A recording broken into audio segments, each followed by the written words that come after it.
بسم اللہ الرحمن الرحیم ربی اشرح لی صدری ویسر لی امری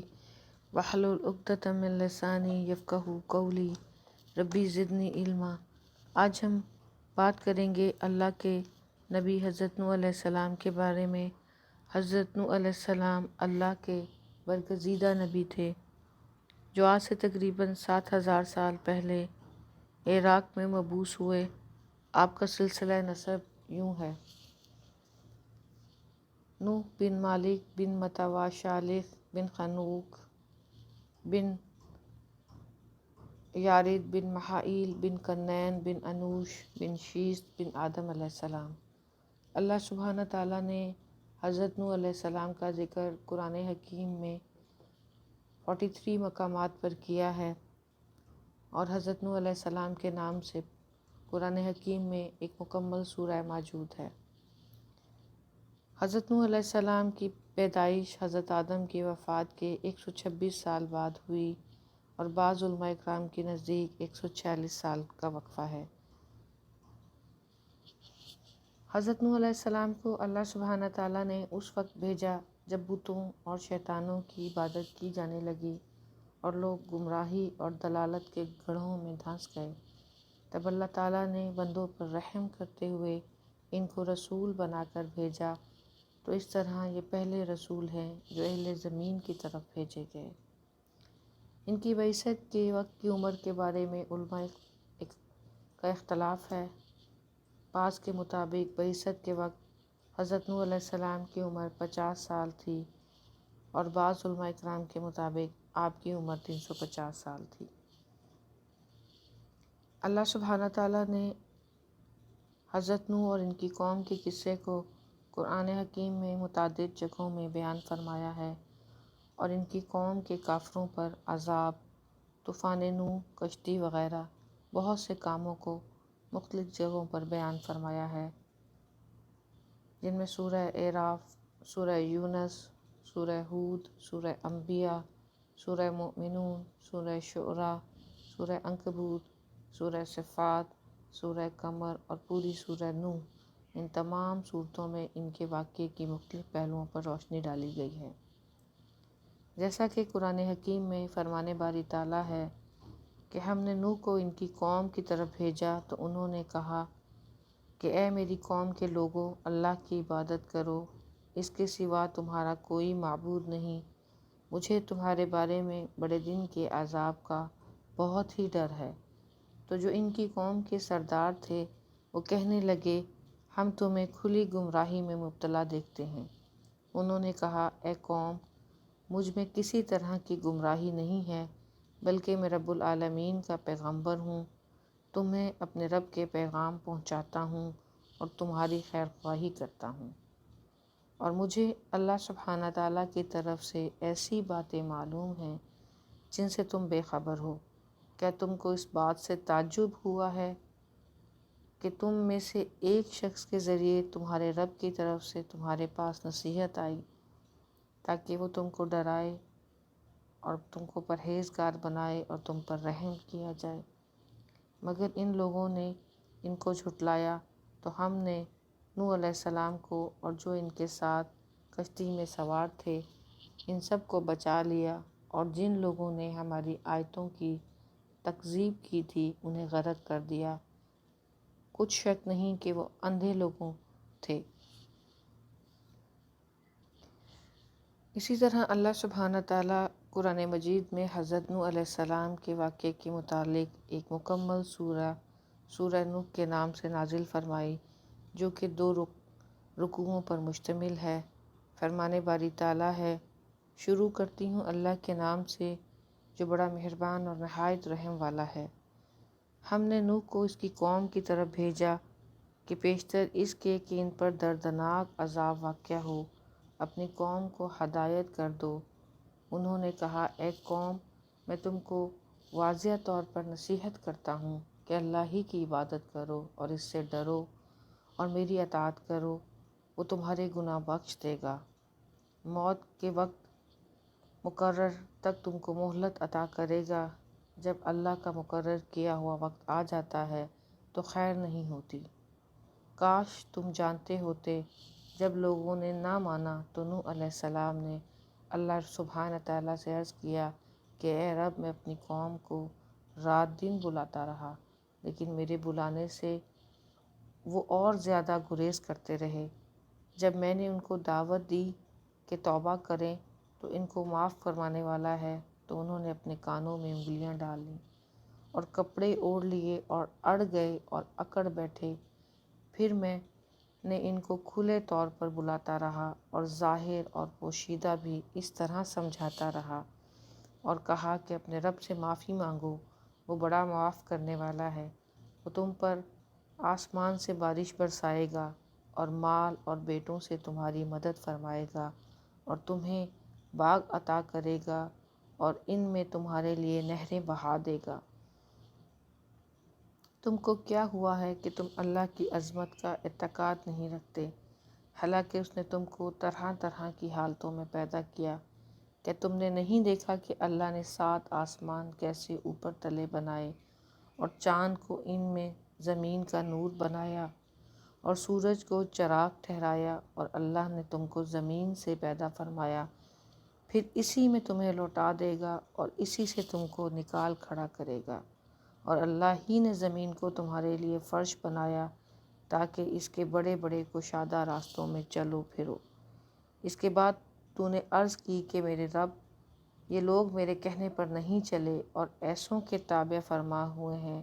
جن کو ان کے مال اور اولاد نے نقصان کے علاوہ کچھ فائدہ نہیں دیا، اور انہوں نے بڑی بڑی چالیں چلیں اور کہنے لگے اپنے معبودوں کو ہرگز نہ چھوڑنا، اور ود اور سواع اور یاغوث اور یعوق اور نصر کو کبھی ترک نہ کرنا۔ انہوں نے بہت لوگوں کو گمراہ کر دیا ہے، تو ان کو گمراہ کر دے۔ آخر وہ اپنے گناہوں کے سبب پہلے غرق کر دیے گئے، پھر آگ میں ڈال دیے گئے، تو انہوں نے اللہ کے علاوہ کسی کو اپنا مددگار نہ پایا۔ اور پھر نوح علیہ السلام نے یہ دعا کی کہ میرے رب، کسی کافر کو روئے زمین پر بستہ نہ رہنے دینا، اگر تو ان کو رہنے دے گا تو یہ تیرے بندوں کو گمراہ کریں گے، اور ان سے جو اولاد ہوگی وہ بھی بدکار اور ناشکر گزار ہوگی۔ اے میرے رب، مجھ کو اور میرے ماں باپ کو اور جو ایمان لا کر میرے گھر میں آئے ہیں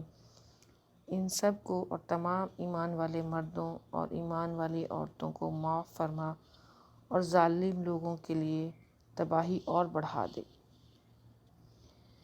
اسی طرح قرآن حکیم میں مختلف مقامات پر حضرت نوح علیہ السلام کی تعریف اور ان کے مخالفین کی مذمت بھی بیان کی گئی،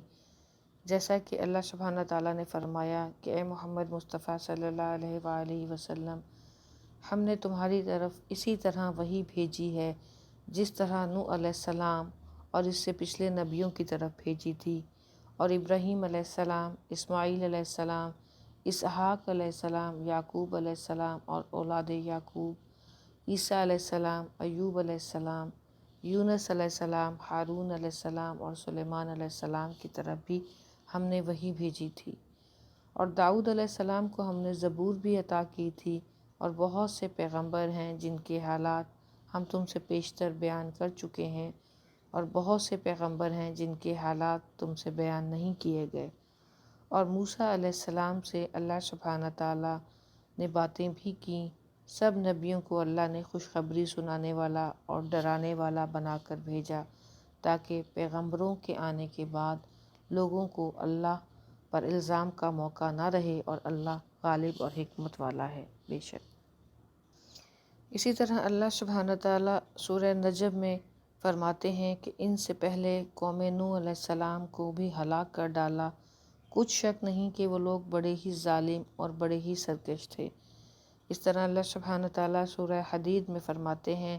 اور ہم نے نوح اور ابراہیم علیہ السلام کو پیغمبر بنا کر بھیجا اور ان کی اولاد میں پیغمبری اور کتاب کے سلسلے کو وقتاً فوقتاً جاری رکھا، تو بعض تو ان میں سے ہدایت یافتہ ہیں اور اکثر ان میں سے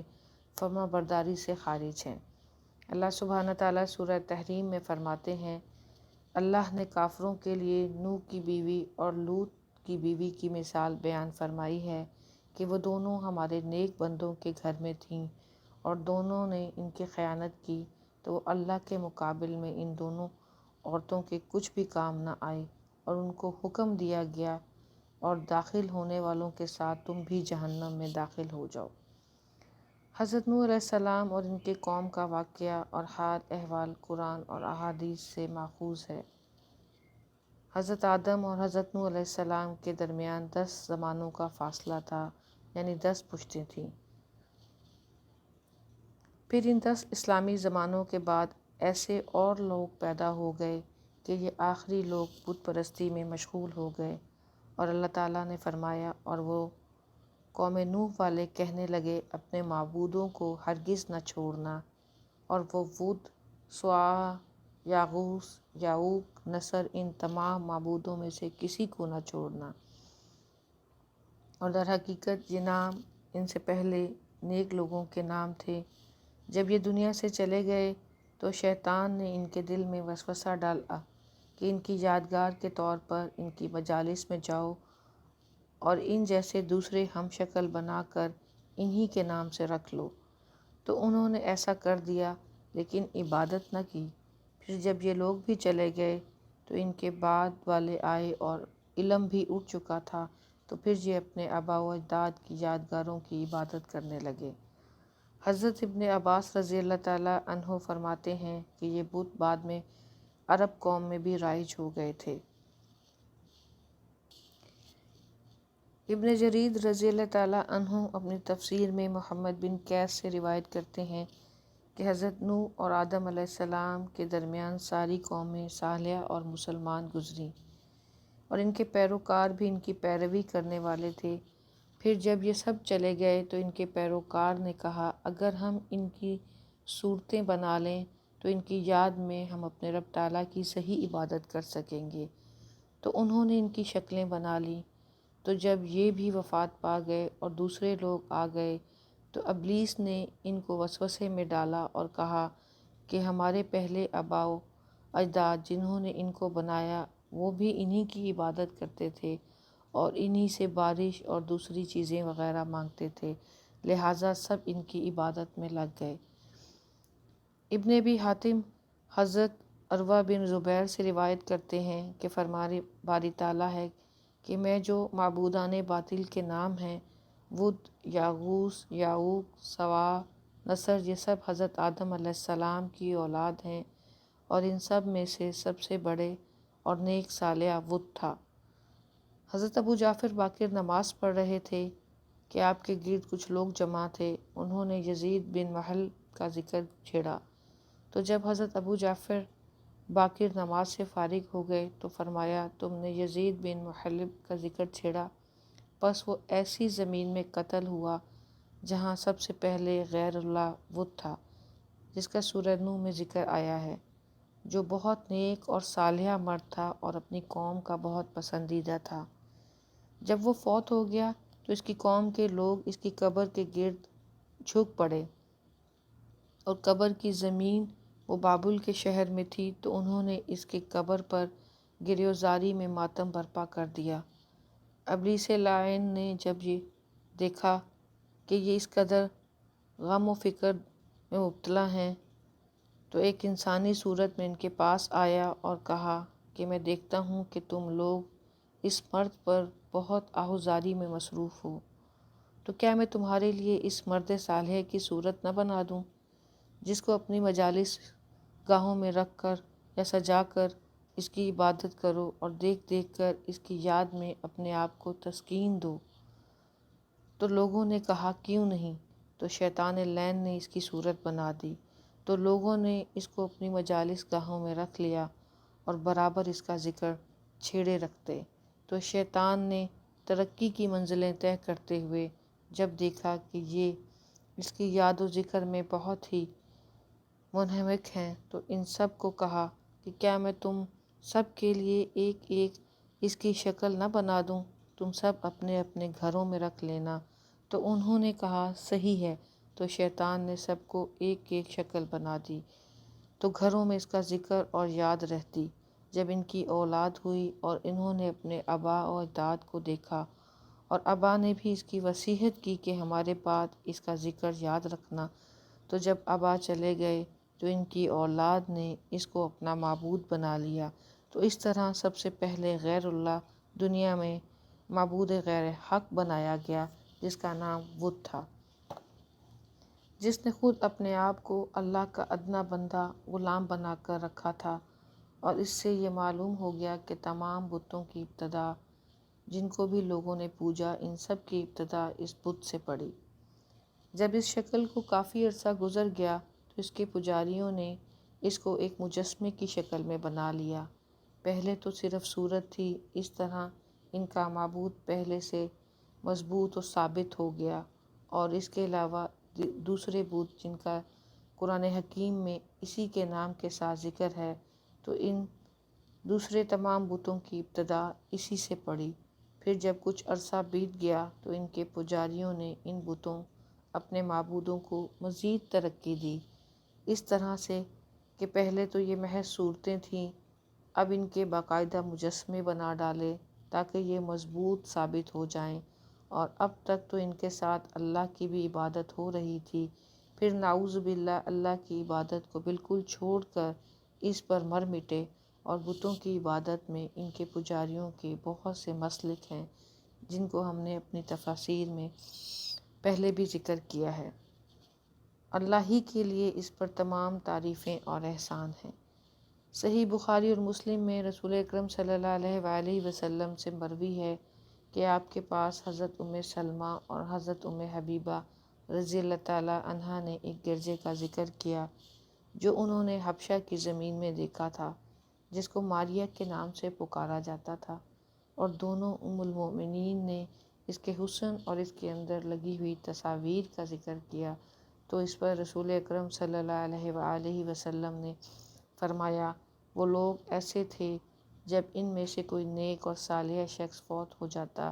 تو یہ لوگ اس کی قبر پر ایک مسجد سجدہ گاہ بنا لیتے، پھر اس شخص کی صورت بنا کر اس میں رکھ لیتے۔ یہ لوگ اللہ رب العزت کے ہاں بدترین مخلوق تھے۔ اس سارے واقعے کو دیکھنے سے ہمیں یہ پتہ چلتا ہے کہ سب سے پہلے شرک تصویر کے ذریعے سے ہوا، اور شیطان نے مسلمان لوگوں کو ورگلایا اور نیک لوگوں کی تصویریں بنائیں، اور پھر تصویروں سے شرک مجسموں میں پہنچا، اور مجسموں سے بہت سے اور مجسمے اور بت بنا لیے گئے۔ زمین میں بہت زیادہ فساد پھیل گیا اور ان میں بتوں کی بہت زیادہ پوجا ہونے لگی، تو اللہ تعالیٰ نے اپنے بندے اور رسول حضرت نوح علیہ السلام کو بھیجا۔ وہ ایک اللہ وحدہ لا شریک اللہ کی عبادت کی دعوت دیتے تھے اور اس کے علاوہ کی عبادت کرنے سے منع کرتے تھے۔ حضرت نوح علیہ السلام پہلے رسول ہیں جو زمین پر اللہ سبحانہ تعالیٰ کی طرف سے بھیجے گئے۔ ان کی تائید اس حدیث سے بھی ہوتی ہے جو بخاری اور مسلم میں موجود ہے کہ شفاعت کے بارے میں کہ حضرت ابو ہریرہ رضی اللہ تعالیٰ عنہ سے مروی ہے کہ رسول اکرم صلی اللہ علیہ وآلہ وسلم نے فرمایا کہ قیامت کے دن لوگ حضرت آدم علیہ السلام کے پاس آئیں گے اور عرض کریں گے کہ آپ ابو البشر ہیں، اللہ نے آپ کو اپنے ہاتھ سے بنایا اور آپ میں اپنی روح پھونکی اور فرشتوں کو حکم کیا تو انہوں نے اپنے آپ کو سجدہ کیا اور آپ کو جنت میں ٹھہرایا، تو کیا ہمارے لیے اپنے رب کے ہاں سفارش نہ کریں گے آپ؟ کیا آپ نہیں دیکھ رہے کہ ہم کس مصیبت سے دوچار ہیں؟ کیا تکلیف ہم کو پہنچ رہی ہے؟ تو حضرت آدم علیہ السلام فرمائیں گے کہ میرا رب آج کے دن سخت غصے میں ہے، اتنے غصے میں نہ پہلے کبھی ہوئے اور نہ کبھی بعد میں ہوں گے، اور میرے رب نے مجھے اس درخت سے منع فرمایا تھا لیکن مجھ سے نافرمانی ہوگی۔ ہائے میری جان، ہائے میری جان، تم میرے علاوہ کسی اور کے پاس جاؤ، تم نوح علیہ السلام کے پاس جاؤ۔ پھر وہ حضرت نوح علیہ السلام کے پاس آئیں گے اور عرض کریں گے کہ اے نوح علیہ السلام، آپ زمین والوں کی طرف سب سے پہلے رسول تھے، اللہ نے آپ کو عبد الشکور کا لقب عطا فرمایا، کیا آپ نہیں دیکھتے کہ ہم کس مصیبت میں مبتلا ہیں؟ کیا آپ نہیں دیکھتے کہ کس قدر ہمیں تکلیف پہنچ رہی ہے؟ کیا آپ اپنے رب کے ہاں ہماری سفارش نہ کریں گے؟ تو حضرت نوح علیہ السلام فرمائیں گے کہ آج کے دن میرا رب سخت غضب میں ہے، اتنے غضب میں نہ پہلے کبھی آئے اور نہ بعد میں کبھی ہوں گے۔ ہائے میرا نفس، ہائے میرا نفس۔ اللہ رب العزت نے حضرت نوح علیہ السلام کو بھیجا تو آپ نے اپنی قوم کو خالص اللہ سبحانہ تعالیٰ کی عبادت کی طرف بلایا اور توحید کی دعوت دی، اور فرمایا کہ اللہ کے ساتھ کسی صنم، کسی شکل، کسی شیطان کو نہ پوجو، اور اس ایک ذات کی وحدانیت کا اعتراف کر لو اور اس بات کو تسلیم کر لو کہ بے شک اس کے سوا کوئی عبادت کے لائق نہیں ہے۔ اور اسی طرح دوسرے پیغمبروں نے بھی توحید کی دعوت دی، اور بقیہ تمام پیغمبر اور رسل انہی کی آل اولاد ہیں، جیسا کہ اللہ سبحانہ تعالیٰ قرآن حکیم میں ارشاد فرماتے ہیں کہ ہم نے نوح علیہ السلام کی اولاد کو باقی رہنے والوں میں کر دیا۔ سورہ ابراہیم میں اللہ سبحانہ تعالیٰ ارشاد فرماتے ہیں کہ اور ہم نے ان دونوں نوح اور ابراہیم علیہ السلام کی اولاد میں نبوت کو باقی چھوڑا، یعنی حضرت نوح علیہ السلام کے بعد کے تمام انبیاء اور رسل سب انہی کی اولاد سے ہیں، اور اس طرح حضرت ابراہیم علیہ السلام کو بھی۔ قرآن کریم میں ہے، اور ہم نے ہر امت میں ایک رسول بھیجا، اللہ کی خالص عبادت کرو اور شیطان سے بچو۔ حضرت نوح علیہ السلام کی قوم نے حضرت نوح علیہ السلام کی ذات پر بہت سے کیچڑ اچھالا اور ان پر عیب لگائے، اور ان پر ایمان لانے والوں کو طعن و ملامت کی، اور ان سب مومنین کو زمین میں گاڑنے اور وطن سے نکال دینے کی دھمکیاں دیں، اور پھر صرف دھمکیوں پر بس نہیں کیا بلکہ عملی اقدام بھی اٹھائے اور طرح طرح سے ستایا۔ تو اللہ سبحانہ تعالیٰ نے حضرت نوح علیہ السلام کی طرف وحی کی کہ تیری قوم ہرگز ایمان نہ لائے گی مگر صرف وہی لوگ جو ایمان لا چکے ہیں، یعنی حضرت نوح علیہ السلام کو تسلی دی جا رہی ہے ان کافروں کی تکالیفوں سے کہ اب ان کی پرواہ نہ کریں کہ وہ ایمان لے آئیں، جو ایمان لا چکے ہیں انہی پر اکتفا کرو۔ اللہ سبحانہ تعالیٰ نے حضرت نوح علیہ السلام کو تعزیت و تسلی دی کہ آپ زیادہ فکر نہ کریں، جو ایمان لا چکے ہیں سو لا چکے ہیں، اب ان کی تکلیفوں کی کچھ پرواہ نہ کریں کیونکہ اللہ کی مدد قریب ہے، اور اس مدد کی خبر عجیب ہے، اور وہ یہ ہے، فرمایا اور ایک کشتی ہمارے حکم سے ہماری نگرانی میں بناؤ، اور جو لوگ ظالم ہیں ان کے بارے میں ہم سے کچھ نہ کہنا کیونکہ وہ ضرور غرق کر دیے جائیں گے۔ اس طرح ان کے کفر و فسق کی مصیبتیں ان کے نبی کی بد دعا سے ان پر ٹوٹ پڑیں، اور اس وقت اللہ نے حضرت نوح علیہ السلام کو حکم دیا کہ ایک کشتی بنا لو، اور وہ کشتی ایسی عظیم اور بڑی ہو کہ نہ اس سے پہلے کبھی بنی نہ بعد میں بنے۔ اور اللہ رب العزت نے حضرت نوح علیہ السلام کو پہلے سے فرما دیا کہ جب اللہ کا عذاب آ جائے اور وہ کافروں اور نافرمانوں کو اپنی لپیٹ میں لے لے تو پھر وہ ان مجرموں سے ہٹایا نہ جائے گا، لہٰذا آپ پھر کہیں نرمی میں آ کر عذاب سے ان کے لیے پناہ مانگیں اور واپس اپنی بات سے رجوع کریں۔ تو ایسا نہیں ہونا چاہیے کیونکہ شاید ہو سکتا ہے کہ حضرت نوح علیہ السلام کو اپنی قوم پر عذاب کے وقت نرمی اور رحم آ جائے، اس لیے خیر اور اطلاع خود مشاہدے جیسی تو نہیں ہوتی۔ تو رب العزت نے یہ فرمایا اور ظالموں کے بارے میں مجھ سے بات نہ کیجیے گا، بے شک وہ غرق کیے جانے والے ہیں۔ تو حضرت نوح علیہ السلام اللہ سبحانہ تعالیٰ کے حکم کے مطابق کشتی بنانے میں مصروف ہو گئے، اور جب بھی کافر لوگ ان کے پاس سے گزرتے تو ان کا مذاق اڑاتے کیونکہ وہ عذاب کے اترنے کو ناممکن سمجھتے تھے، اور کہتے تھے کہ یہاں تو پانی ہے ہی نہیں، کشتی کیسے چلے گی؟ تو رب تعالیٰ نے بھی فرمایا اگر تم ہم سے مذاق کرتے ہو تو ہم بھی تم سے مذاق کریں گے جیسا تم کرتے ہو، اور اس وقت بھی ہم تم سے مذاق کرتے ہیں اور تم پر تعجب کرتے ہیں کیسے تم اپنے کفر اور نافرمانی پر ہٹ دھرمی کے ساتھ قائم ہو، جس کا بدلہ تم کو ابھی ابھی اچھی طرح ملنے والا ہے۔ اللہ تعالیٰ نے فرمایا پس بہت ہی جلد تم کو علم ہو جائے گا، جس شخص کے پاس بھی عذاب آئے گا وہ اس کو ذلیل کر کے رکھ دے گا اور اس پر ہمیشگی والا عذاب اتر جائے گا۔ اور ان کافرانہ فسقانہ سخت طبیعتیں جو دنیا میں عناد کی انتہا کو پہنچ چکی تھیں وہ اس طرح زیر و زبر ہو جائیں گی جیسے کبھی ہوتی ہی نہیں ہیں۔ حضرت ابو سعید رضی اللہ تعالیٰ عنہ سے روایت ہے کہ رسول اکرم صلی اللہ علیہ وآلہ وسلم نے فرمایا کہ قیامت کے دن حضرت نوح اور ان کی امت کو حاضر کیا جائے گا۔ پھر اللہ سبحانہ تعالیٰ حضرت نوح سے پوچھیں گے کہ کیا آپ نے اپنی رسالت کو پہنچا دیا تھا؟ حضرت نوح علیہ السلام عرض کریں گے جی ہاں اے رب۔ پھر اللہ تعالیٰ حضرت نوح علیہ السلام کی قوم سے پوچھیں گے کہ کیا اس نے تم تک بات پہنچا دی تھی؟ وہ کہیں گے نہیں، ہمارے پاس کوئی نبی نہیں آیا۔ پھر اللہ رب العزت حضرت نوح علیہ السلام سے فرمائیں گے کون آپ کی گواہی دے گا؟ وہ عرض کریں گے محمد مصطفیٰ صلی اللہ علیہ وآلہ وسلم اور اس کی امت۔ حضور اکرم صلی اللہ علیہ وآلہ وسلم نے فرمایا پھر ہم گواہی دیں گے کہ بے شک انہوں نے اپنی امت کو اللہ کی طرف سے دعوت حق پہنچا دی تھی، اور اس قرآن کی آیت کا یہی مطلب ہے،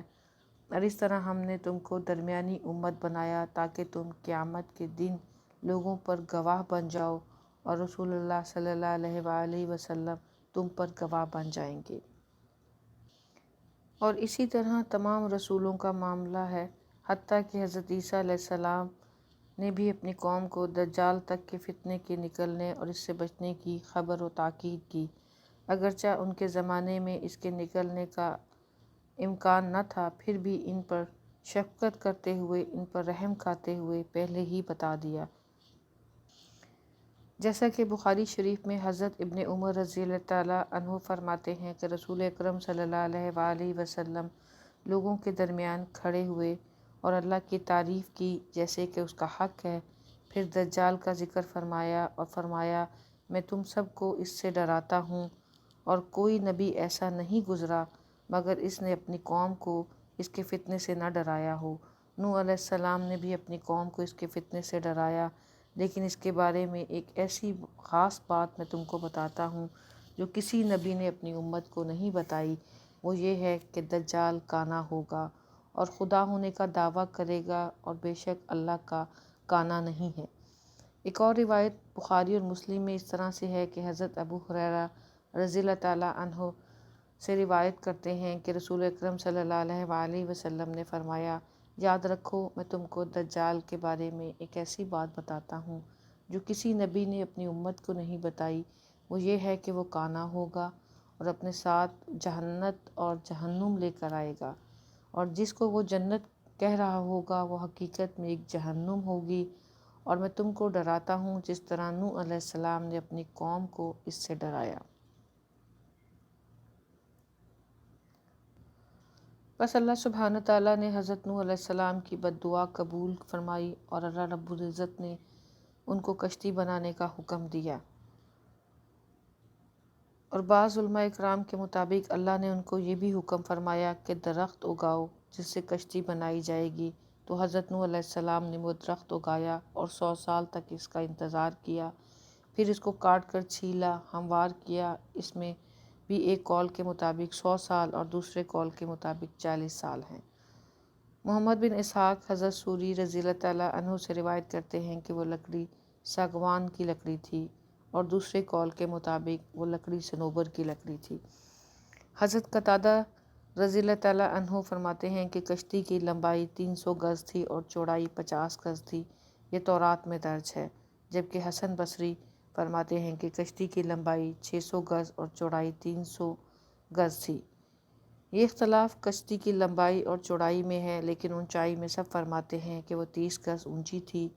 اور اس میں 3 منزلیں تھیں،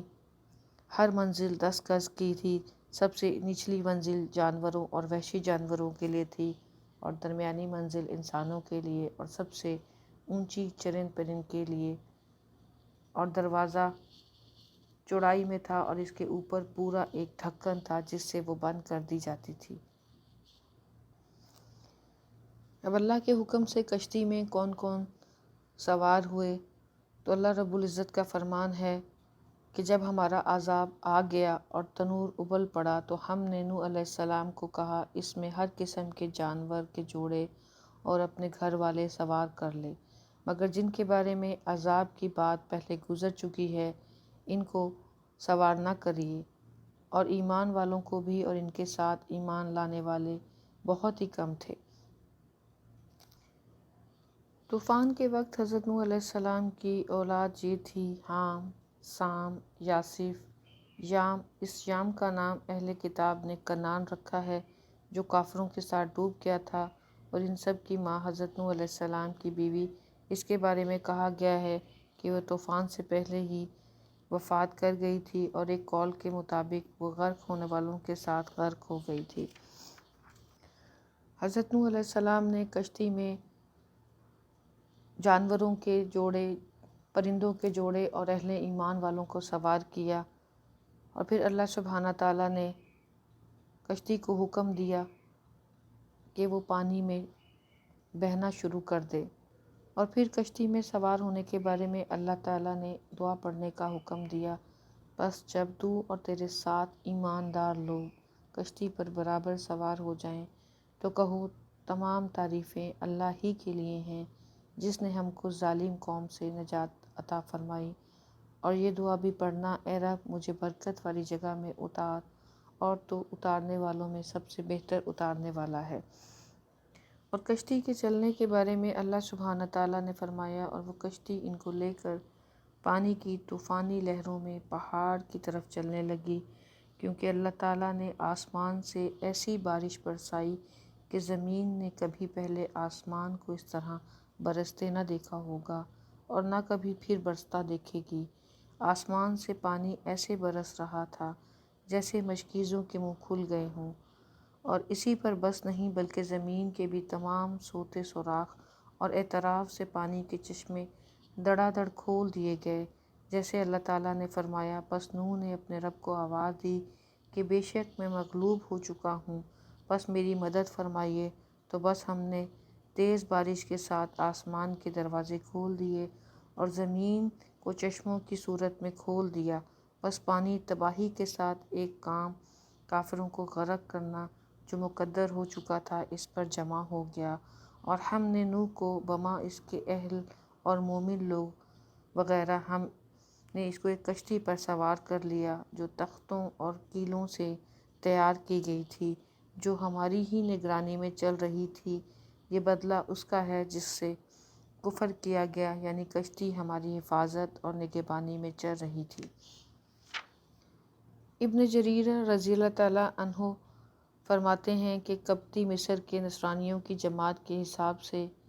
طوفان مہینے کی 13ویں تاریخ کو آیا۔ اللہ تعالیٰ نے فرمایا، جب پانی طغیانی کی حد کو پہنچ گیا تو بے شک ہم نے تم کو کشتی میں سوار کر لیا تاکہ اس کو تمہارے لیے نصیحت کی چیز بنائیں اور اس کو محفوظ کر لیں۔ طوفان کے وقت جب ہر طرف پانی ہی پانی تھا، پہاڑ ہر چیز پانی میں ڈوب چکی تھی، تو حضرت نوح علیہ السلام نے اپنے بیٹے کو دیکھا اور اس کو آواز دی اور کہا، اے میرے بیٹے ہمارے ساتھ سوار ہو جاؤ اور کافروں کے ساتھ نہ رہو۔ بیٹے نے کہا، میں پہاڑ کی طرف پناہ پکڑ لوں گا، وہ مجھے پانی سے بچا لے گا۔ تو حضرت نوح علیہ السلام نے فرمایا، آج کے دن اللہ کے عذاب سے بچانے والا کوئی نہیں مگر جس پر اللہ رحم کرے۔ اور ابھی اتنی بات ہی ہوئی تھی کہ دونوں کے درمیان لہر حائل ہو گئی اور وہ غرق ہونے والوں میں سے ہو گیا۔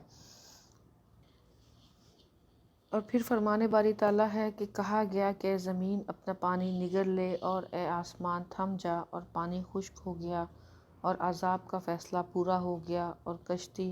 جودی پہاڑ پر ٹھہر گئی، اور کہا گیا پھٹکارا ہوا ظالم قوم،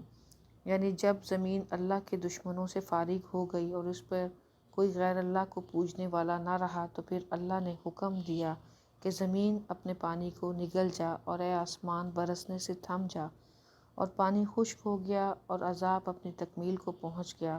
جو اللہ کی قدرت میں ان پر اترنا تھا اور اتر گیا، اور پھر قدرت کی زبان سے ان پر لعنت اور پھٹکار کی گئی کہ تم کو اللہ رب العزت کی رحمت اور مغفرت سے دوری ہو۔ جب روئے زمین پر پانی خشک ہو گیا اور اس میں چلنا پھرنا ممکن ہو گیا، تو پھر اللہ سبحانہ تعالیٰ نے حضرت نوح علیہ السلام کو حکم دیا کہ کشتی سے اتر جاؤ، جو بہت دور دور مسافر طے کر کے جودی پہاڑ پر ٹھہر چکی ہے، اور یہ پہاڑ جزیرہ کی زمین میں مشہور ہے، اور فرمایا، ہماری طرف سے سلامتی کے ساتھ، یعنی آپ پر اور جو امتیں بعد میں پیدا ہوں گی، آپ کی اولاد سب پر سلامتی ہو۔ اس لیے کہ جو بھی آپ کے ساتھ دوسرے مومنین تھے کسی کی نسل آگے نہیں چلی، یہ تمام روئے زمین کی آل و اولاد حضرت نوح علیہ السلام کی نسل ہے، اور اللہ رب العزت نے فرمایا ہم نے نوح علیہ السلام کی اولاد کو بنا دیا کہ وہی باقی رہنے والے ہیں۔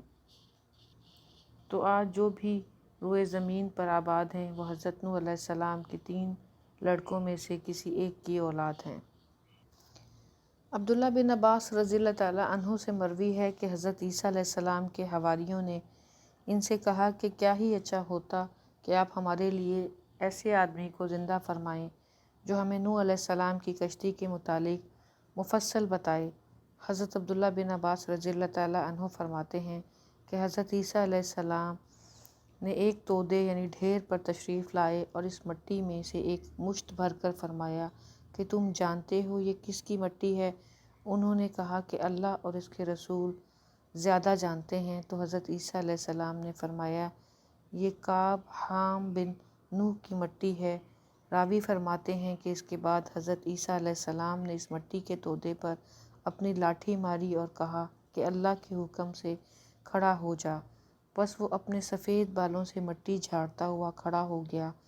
حضرت عیسیٰ علیہ السلام نے اس سے کہا کہ کیا تو ایسی حالت میں مرا تھا؟ اس نے جواب دیا کہ نہیں، میں تو جوانی کی حالت میں مرا تھا، لیکن ابھی ابھی میں یہ سمجھا کہ قیامت برپا ہو چکی ہے، جس کے خوف سے میں بوڑھا ہو گیا۔ تو حضرت عیسیٰ علیہ السلام نے اس سے کہا کہ ہمیں نوح علیہ السلام کی کشتی کے بارے میں تفصیلاً آگاہ کرو۔ اس نے کہا حضرت نوح علیہ السلام کی کشتی کی لمبائی 1200 گز اور چوڑائی 600 گز تھی، اور اس میں 3 منزلیں تھیں۔ پہلی منزل عام جانور تھے، دوسری منزل میں انسان تھے، تیسری منزل میں پرندے تھے۔ جب کشتی میں جانوروں اور انسانوں کو بھر لیا گیا تو حضرت نوح علیہ السلام کی طرف وحی بھیجی گئی کہ تم اللہ کے حکم سے اس کشتی کو چلنے کا کہو اور مشرکوں کے لیے دعا مت کرنا، کیونکہ اللہ کا فیصلہ اٹل ہے۔ اور اس کے بعد طوفان شروع ہوا اور دیکھتے ہی دیکھتے ہر چیز کو بہا کر لے گیا۔ پھر حضرت عیسیٰ علیہ السلام نے ایک شخص سے کہا کہ حضرت نوح علیہ السلام کو کیسے پتہ چلا کہ تمام شہر غرق ہو چکا ہے؟ تو اس شخص نے جواب دیا کہ حضرت نوح علیہ السلام نے ایک کوے کو بھیجا کہ وہ زمین والوں کے حالات معلوم کر کے لائے۔ تو کوے نے جیسے ہی مردار باہر لاشوں کو دیکھا تو ان پر ٹوٹ پڑا۔ تو حضرت نوح علیہ السلام نے اس کے لیے بد دعا کی کہ تو ہمیشہ خوف میں مبتلا رہے گا۔ پھر اس شخص نے کہا کہ حضرت نوح علیہ السلام نے کبوتر کو خبر لینے کے لیے بھیجا تو اپنی چونچ میں زیتون کا ایک پتا اور اپنے پاؤں میں کیچڑ لایا۔ اس سے حضرت نوح علیہ السلام کو معلوم ہوا کہ تمام شہر غرق ہو چکا ہے، اور حضرت نوح علیہ السلام نے اس کبوتر کے گلے میں ایک ہری شاخ کا ہار ڈالا اور اس کے لیے دعا کی کہ تو خوش رہے اور امن میں رہے۔ پھر حضرت عیسیٰ علیہ السلام کے حواریوں نے کہا کہ اللہ کے رسول، کیا ہم اسے اپنے ساتھ گھر نہ لے چلیں تاکہ ہم اس کے ساتھ بیٹھ کر گفتگو کریں؟ تو حضرت عیسیٰ علیہ السلام نے فرمایا کہ یہ کیسے تمہارے ساتھ رہ سکتا ہے، حالانکہ اس کا رزق دنیا میں ختم ہو چکا ہے۔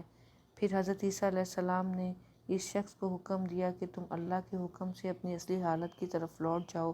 اور اس کے بعد وہ شخص مٹی ہو گیا۔ اسی طرح حضرت ابو ہریرہ رضی اللہ تعالیٰ عنہ روایت کرتے ہیں نبی کریم صلی اللہ علیہ وآلہ وسلم سے کہ ایک مرتبہ یہودیوں کے پاس سے گزرے کہ وہ لوگ یوم عاشوراء کو روزہ رکھے ہوئے تھے۔ آپ صلی اللہ علیہ وآلہ وسلم نے فرمایا کہ کس چیز کا روزہ رکھتے ہو تم لوگ؟ انہوں نے جواب دیا کہ اس دن اللہ سبحانہ تعالیٰ نے حضرت موسیٰ اور بنی اسرائیل کو ڈوبنے سے نجات دی تھی، جبکہ فرعون کو غرق کر دیا، اور اسی دن نوح علیہ السلام کی کشتی جودی پہاڑ پر رکی گئی، اور اس پر حضرت موسیٰ علیہ السلام اور حضرت نوح علیہ السلام نے اللہ کا شکر ادا کیا، اور اس شکر کی صورت میں اللہ سبحانہ تعالیٰ کا روزہ رکھا۔ تو نبی کریم صلی اللہ علیہ وآلہ وسلم نے فرمایا کہ میں زیادہ حقدار ہوں کہ موسیٰ کی محبت میں روزہ رکھوں، اور نبی کریم صلی اللہ علیہ وآلہ وسلم نے اپنے صحابہ سے فرمایا کہ تم میں سے جو شخص صبح کرے اس حالت میں کہ اس نے صبح طلوع ہو جانے کے بعد کچھ کھایا پیا نہ ہو، اس کو چاہیے کہ وہ روزے کی نیت کر لے۔ محمد بن اسحاق رضی اللہ تعالیٰ عنہ فرماتے ہیں کہ جب اللہ سبحانہ تعالیٰ نے طوفان نوح کو روکنے کا ارادہ فرمایا تو زمین پر زبردست ہوائیں چلائیں، جس سے پانی رک گیا اور چشمے ابلنا بند ہو گئے اور پانی کم ہونا شروع ہو گیا، یہاں تک کہ خشک ہو گیا۔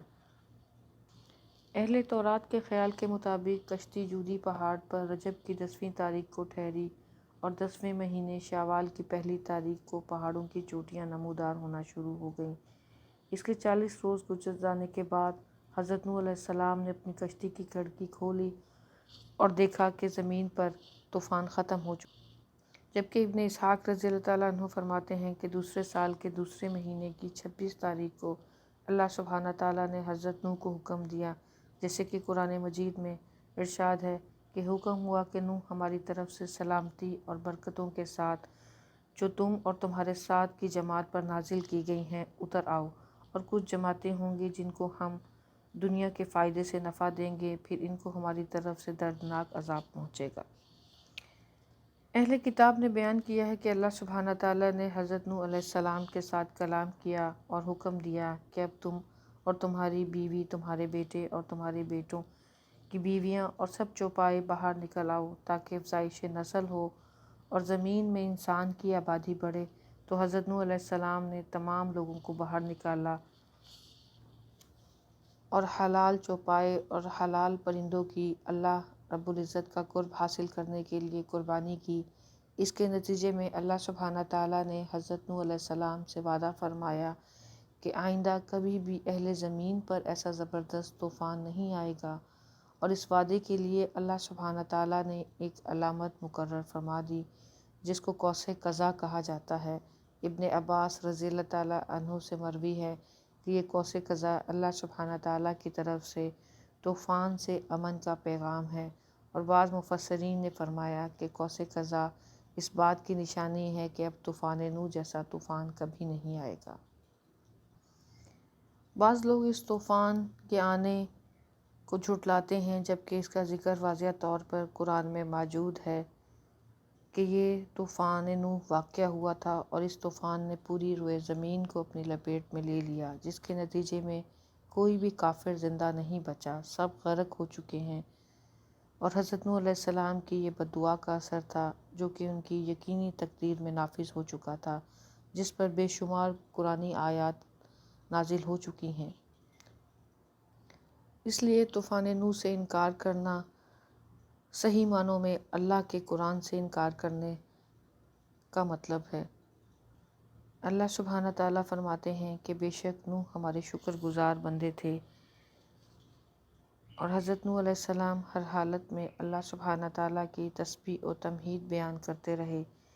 کھانے پینے، لباس، غرضے کہ ہر نعمت پر اللہ سبحانہ تعالیٰ کا شکر ادا کرتے تھے۔ حضرت عبداللہ بن عمر رضی اللہ تعالیٰ عنہ سے روایت ہے کہ انہوں نے نبی کریم صلی اللہ علیہ وآلہ وسلم کو فرماتے ہوئے سنا کہ حضرت نوح علیہ السلام یوم الفطر اور یوم الاضحیٰ کے علاوہ ساری زندگی روزہ رکھتے تھے، اور حضرت داؤد علیہ السلام نے آدھی زندگی روزے رکھے، یعنی ایک دن چھوڑ کر ایک دن روزہ رکھا، اور حضرت ابراہیم علیہ السلام ہر مہینے میں 3 دن روزہ رکھا کرتے تھے، اور کبھی رکھتے تھے اور کبھی افطار کرتے تھے۔ حضرت عبداللہ بن عباس رضی اللہ تعالیٰ عنہ سے مروی ہے کہ نبی کریم صلی اللہ علیہ وآلہ وسلم حج کے دوران وادی اسفان سے گزرے تو آپ نے حضرت ابوبکر صدیق سے پوچھا کہ یہ کون سی وادی ہے؟ تو حضرت ابوبکر صدیق نے عرض کیا کہ یہ وادی اسفان ہے۔ تو آپ صلی اللہ علیہ وآلہ وسلم نے فرمایا کہ یہ وہ جگہ ہے جہاں سے حضرت نوح علیہ السلام، ہود علیہ السلام اور ابراہیم علیہ السلام اپنے سرخ اونٹوں پر گزرے، جن کی مہاریں کھجور کی رسی کی تھیں، اور ان کے جسموں پر لمبے لمبے جبے تھے، اور ان کی چادریں اون کی بنی ہوئی تھی۔ اس حالت میں وہ بیت العتیق پرانے گھر کا حج کرنے چلے تھے۔ حضرت عبداللہ بن عمر رضی اللہ تعالیٰ عنہ سے روایت ہے کہ ہم نے رسول اکرم صلی اللہ علیہ وآلہ وسلم کے پاس ایک اعرابی شخص آیا، اس پر عبادوں کا جبہ تھا، وہ دباج ریشمی کپڑے سے کڑھائی کر کے سجا ہوا تھا۔ تو حضور اکرم صلی اللہ علیہ وآلہ وسلم نے فرمایا، خبر رکھو کہ تمہارے اس ساتھی نے ہر شہسوار بن شہسوار کو نیچا کر دیا۔ حضور اکرم صلی اللہ علیہ وآلہ وسلم نے یہ فرمایا کہ کہ یہ شخص ہر شہسوار بن شہسوار کو پست کرنا چاہتا ہے اور چرواہے ہیں بن چرواہے کو بلند کرنا چاہتا ہے۔ راوی کہتے ہیں کہ پھر رسول اکرم صلی اللہ علیہ وآلہ وسلم نے اس کے دامن کو پکڑا اور کھینچتے ہوئے فرمایا، اے شخص، میں تجھ پر جاہلین والا لباس دیکھ رہا ہوں۔